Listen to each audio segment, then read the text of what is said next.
اب ایک بندہ کہے جی میرے دل میں اللہ کا بڑا خوف ہے اور آنسو تو بہائے گناہ نہ چھوڑے، تو اس کا مطلب ہے کہ خوف نہیں ہے۔ جب خوف ہوتا ہے تو بندہ پھر دور ہٹتا ہے اس چیز سے۔ آپ دیکھیں سانپ دیکھنے میں کتنا خوبصورت ہوتا ہے، کبھی ہاتھ لگایا آپ نے کہ جی کتنا بہترین ڈیزائن بنا ہوا ہے اور کتنی اس کی جو ہے نا ملائم سکن ہے، ذرا پکڑ کے تو دیکھو گے کہ نہ بھائی نہ۔ ہم کیوں دور بھاگتے ہیں؟ ہمیں خوف ہوتا ہے، بجلی سے دور جاتے ہیں، سانپ سے دور بھاگتے ہیں، اس لیے کہ ہمیں خوف ہوتا ہے کہ نقصان ہوگا۔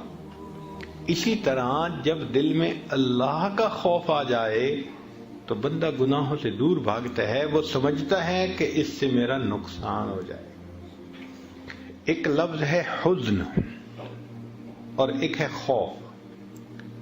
حزن کہتے ہیں اندر کے غم کو، اور خوف کہتے ہیں باہر کے صدمے کو۔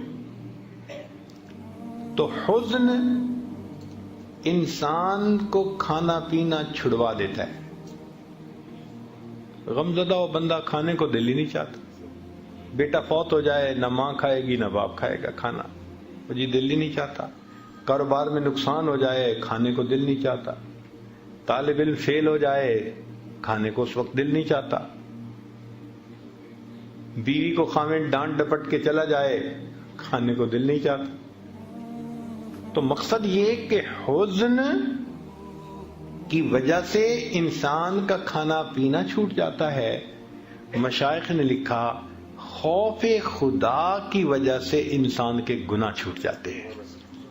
جس طرح حزن کی وجہ سے کھانا چھوٹ جاتا ہے، اس طرح خوف کی وجہ سے انسان سے گناہ چھوٹ جاتے ہیں، خود بخود گناہوں سے وہ بچتا ہے۔ امام غزالی رحمۃ اللہ علیہ فرماتے ہیں کہ سب سے بڑا عالم وہ ہے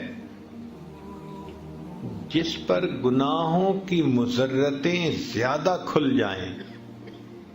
ہم تو سمجھتے ہیں نا کہ بڑا عالم وہ کہ جس کو باتیں بڑی آتی ہوں، نہیں۔ امام غزالی رحمۃ اللہ فرماتے ہیں کہ سب سے بڑا عالم وہ ہے جس پر گناہوں کے نقصانات زیادہ کھل جائیں، کیوں؟ پھر وہ گناہوں سے بچے گا، یہ بڑا عالم ہے۔